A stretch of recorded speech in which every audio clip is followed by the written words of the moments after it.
Part 1. We'll hear a man phoning a woman about an advertisement he has seen in the paper for some furniture. First, you have some time to look at questions 1 to 5.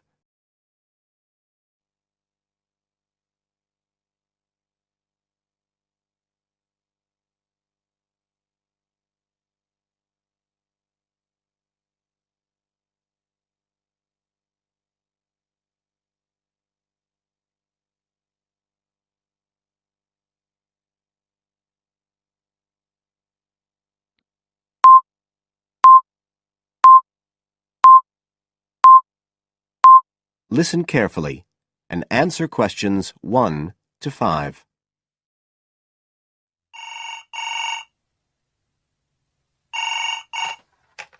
Hello? Oh, hello. I'm ringing about the advertisement in yesterday's newspaper. The one for the bookcases. Can you tell me if they're still available? We've sold one, but we still have two available. Right. Can you tell me a bit about them? Sure. What do you want to know? Well, I'm looking for something to fit in my study. Well, I'm not too worried about the height, but the width's quite important. Can you tell me how wide each of them is? They're both exactly the same size. Let me see, I've got the details written down somewhere. Yes, so they're both 75 centimetres wide and 180 centimetres high. Okay, fine. That should fit in okay. And I don't want anything that looks too severe. Not made of metal, for example. I was really looking for something made of wood. That's all right. They are, both of them. So, are they both the same price as well? No, the first bookcase is quite a bit cheaper. It's just £15. We paid £60 for it just 5 years ago, so it's very good value. It's in perfectly good condition. Well, they're both in very good condition, in fact. But the first one isn't the same quality as the other one. It's a good, sturdy bookcase. It used to be in my son's room, but it could do with a fresh coat of paint. Oh, it's painted. Yes, it's cream at present. But as I say, you could easily change that if you wanted, to fit in with your colour scheme. Yes, I'd probably paint it white if I got it. Let's see, what else?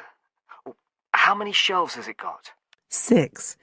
2 of them are fixed, and the other 4 are adjustable, so you can shift them up and down according to the sizes of your books. Right, fine. Well, that certainly sounds like a possibility. Before you hear the rest of the conversation, you have some time to look at questions 6 to 10.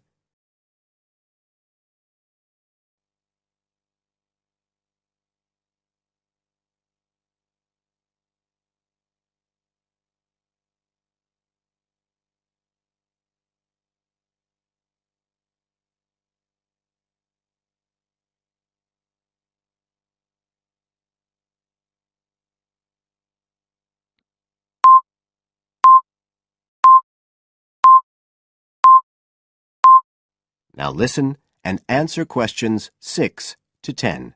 But the second one's a lovely bookcase too.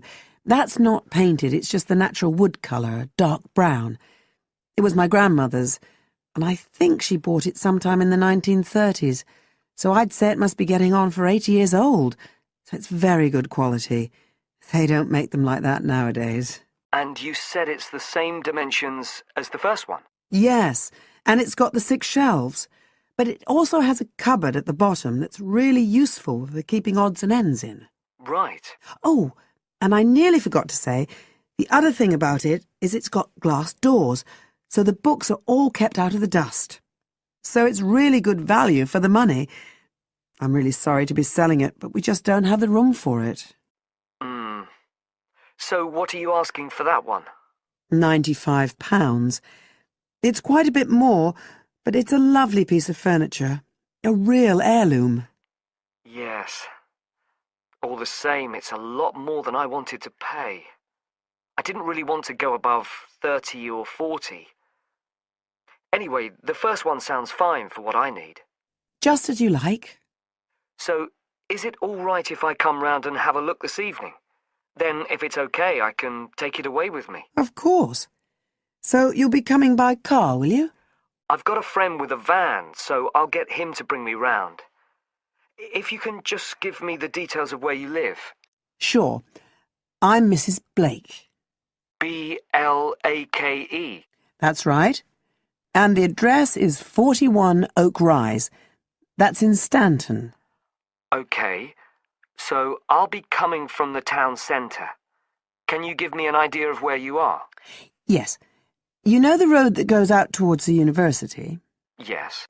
Well, you take that road and you go on till you get to a roundabout. Go straight on, then Oak Rise is the first road to the right. Out towards the university, past the roundabout, first left. First right. And we're at the end of the road. Got it. So I'll be round at about 7, if that's all right. Oh, and my name's Connor. Connor Field. Fine. I'll see you then, Connor. Goodbye. Goodbye. That is the end of part 1. You now have half a minute to check your answers.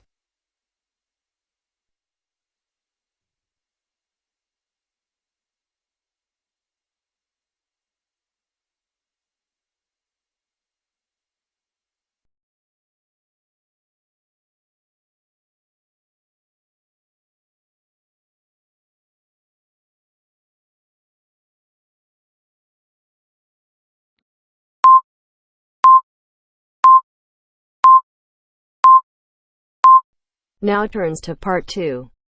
Part 2. You will hear a speaker talking about saving energy in the home. First, you have some time to look at questions 11 to 12.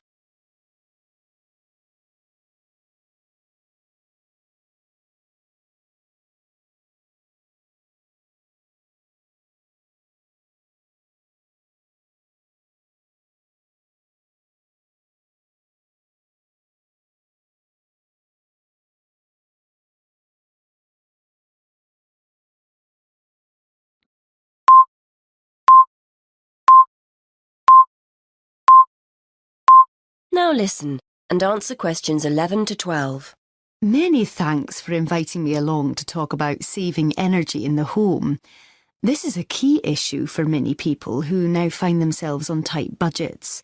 So today I'd like to spend a few minutes going through some simple tips to help keep those energy bills to a minimum. I'll start with some easy, cheap ideas before talking about more major solutions later. I think we're all aware of the importance of insulating our homes, and although I'd advise you to get it done, I appreciate it can sometimes be inconvenient to have building work carried out. And though they're growing in popularity, having solar panels installed on the roof isn't a cheap enough option for many of us to consider seriously. So what other steps can we take? Well, most people will make a point of turning the heating down when temperatures outside rise, but they ignore other equally useful ways of saving energy when they're making dinner or doing their weekly laundry. Before you hear the rest of the talk, you have some time to look at questions 13 to 20.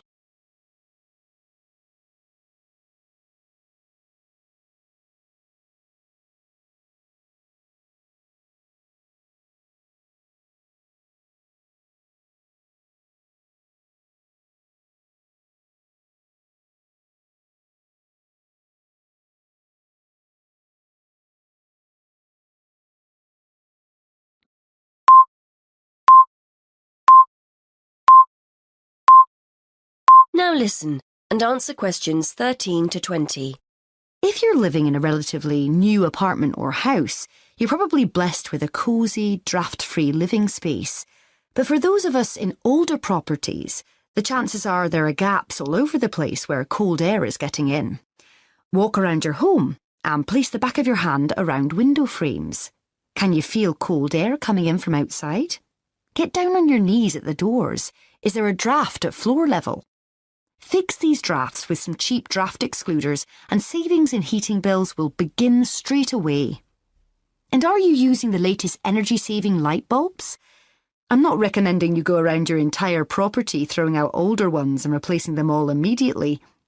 But next time a bulb goes, make sure you buy an energy-efficient alternative. And what about heating?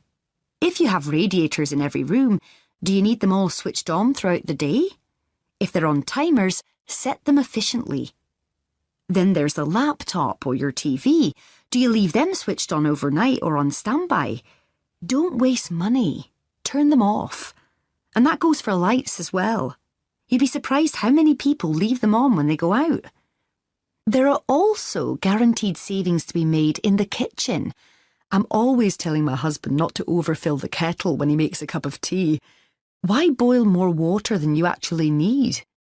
When you consider how many times that kettle gets used every day, you'll appreciate just how much electricity can be saved by boiling what you need and no more. And the next time you're cooking pasta or potatoes, keep a lid on the pot. The water will boil much more quickly than if you leave it off. And if you've bought yourself a pressure cooker or steamer and it's sitting in the cupboard never being used, get it out.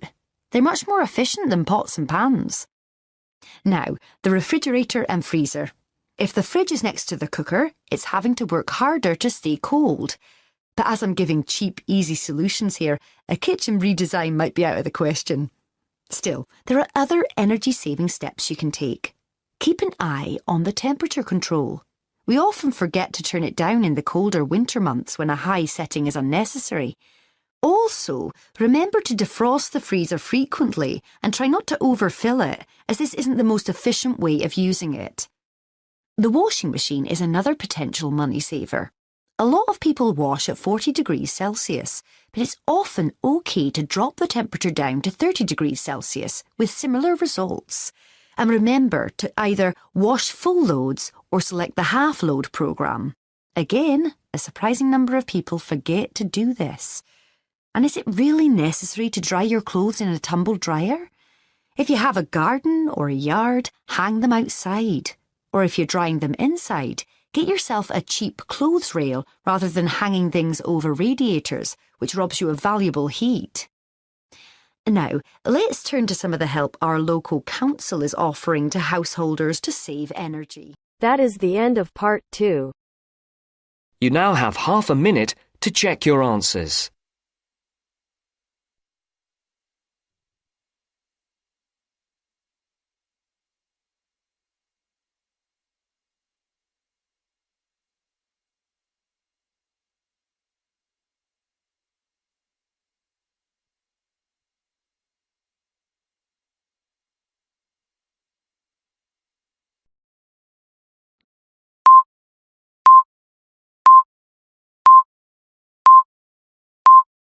Now turns to part 3. Part 3. You will hear a student talking to her tutor about a presentation. First, you have some time to look at questions 21 to 23.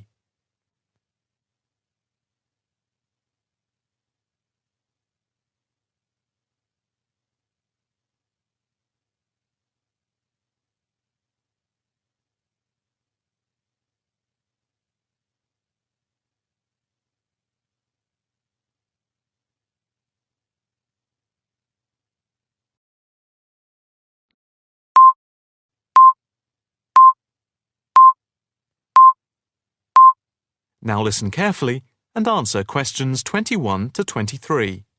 Excuse me, Dr. Owen, Oh, hello, Karen. Have you got a few moments? Yeah, sure. How can I help you? Well, I've had difficulty finding data on the original question, and I was wondering if I could change my paper to Investment in Knowledge, comparing some European countries with the United States, and then with others throughout the world, including the OECD average. I found lots of data by way of graphs, etc. Where did you get the data from? From various sources, books and journals. How are you going to present the material? I am going to use the electronic whiteboard as suggested and do a blend of graphs, pictures, text and podcasts to illustrate my presentation. It sounds very impressive. Yes, let's hope the whiteboard works. But I'm also going to have a PowerPoint presentation for a backup, just to cover myself. A backup is a good idea, but it's a lot of work doing everything twice. It is, but at least I'll have experience of both. Before we talk about how to use the data I've selected, could you give me the names of a few websites I should look at for more specific background material? When you type in anything to do with knowledge, there are millions of sites listed. Before you hear the rest of the conversation, you have some time to look at questions 24 to 30.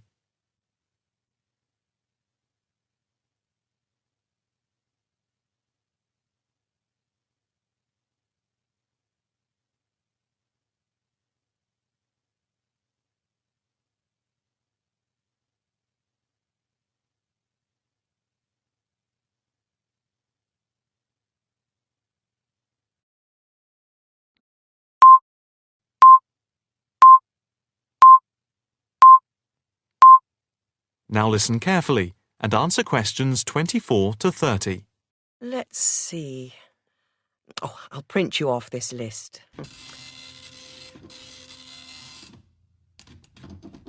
Oh, there we go. Right. Do I really need to study everything on these? No, I suggest there are 5 or 6 you can look at. The one you have to go through is the IT department section on the university site, which is www.kmul.org. It has articles by all of us in the department and has links to useful information, so I think it is essential to look at this. OK, I've already been on it, but I'll tick that one as a must-read. And there's a site which is hosted by Pollock.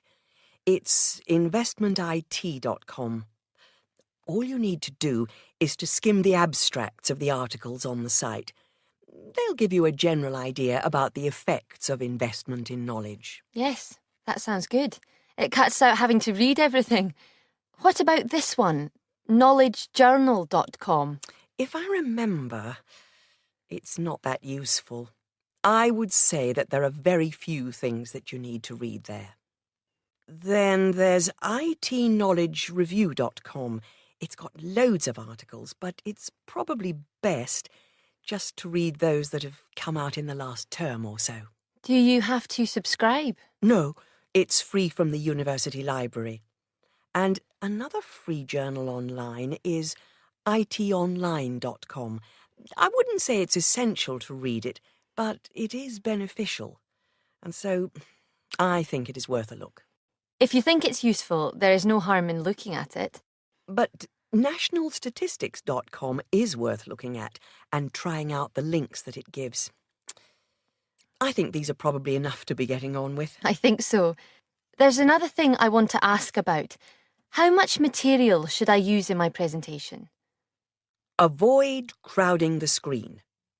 If you have lots of information at one time, people will not be able to follow it and will just switch off. That's worth remembering. I've been in lectures where there was too much detail on the screen and it was impossible to read quickly. But what about visuals? Do you think it's okay to mix visuals and text? Visuals are very useful, but they must be relevant, or else people will get confused about what they mean and why they are there, and they won't pay attention to what you are saying. So be careful. From what I can see, you have the makings of a very good presentation. Thank you. That is the end of part 3. You now have half a minute to check your answers.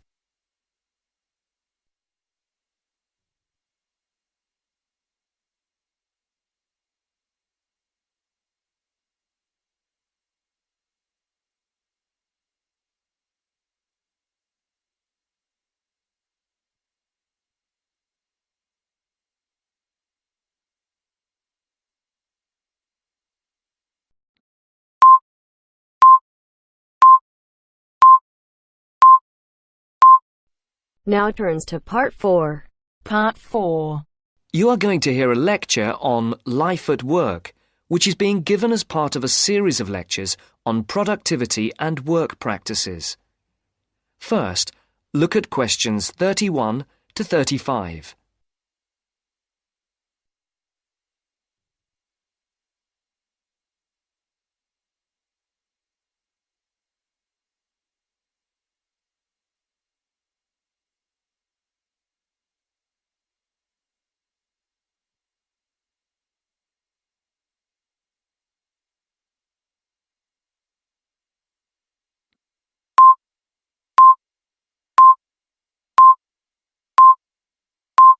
As you can see, there are 4 alternative answers, A, B, C and D, for each question.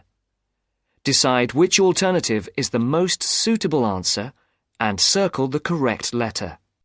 Good afternoon. My name is Dr. Charles Butt, and I shall be giving you a series of lectures on productivity and work practices over the coming weeks. There will be 10 lectures in the mornings as part of this course, and in addition there will be 3 lectures in the evenings from 6 to 8, which will be given by outside speakers. I would like first to look at a recent report on life at work.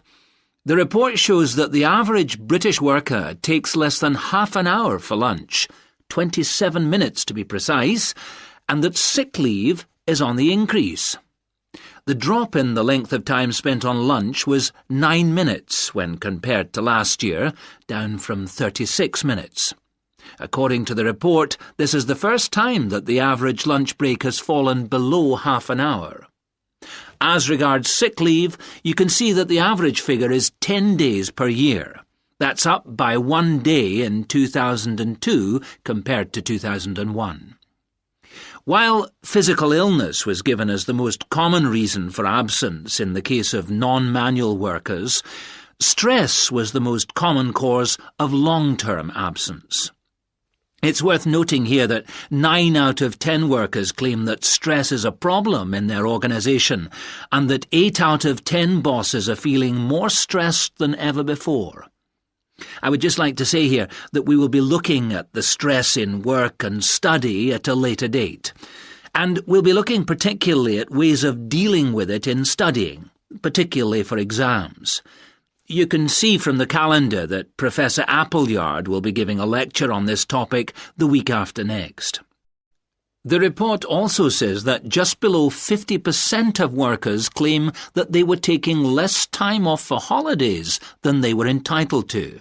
I'm not sure that this will be believed by the employers. Previous surveys have suggested that about 1/3 of days that have been taken by workers as days off sick were regarded by bosses as not being the result of genuine illness.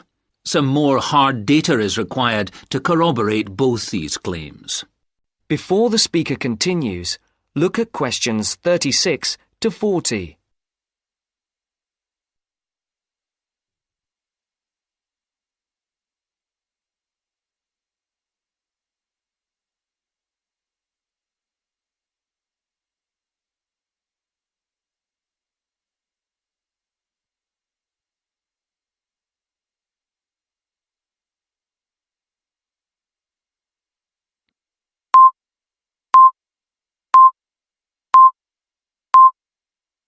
As you listen, answer questions 36 to 40. All this suggests that employers are driving their workers too hard. The effects of overworking mean that workers are now being stretched beyond their limits, both physically and mentally. This is borne out by the increase in sick leave. However, looked at from the employer's point of view, the picture may not be the same. Employers say that workers protest too much, but bearing in mind the data about the number of bosses feeling much more stress than before, we need to think about this carefully. It's interesting to note that productivity has gone up in many areas of industry. In 2001, the local car plant had one of the sharpest increases in average productivity, with the number of vehicles per employee rising by over 30% a year. A new assembly line came into operation at the beginning of 2002, affecting productivity, which increased to the 100 vehicles per worker mark by the end of the year. This is a stunning achievement for an industry which was not long ago considered to be collapsing. It would be interesting to do a survey of the work life at the plant. Those of you who have opted to do the project and reduce the number of essays you have to do may want to look into this. Please see me at the end of the lecture. Right, now, let us move on to something else. That is the end of part 4. You now have half a minute to check your answers.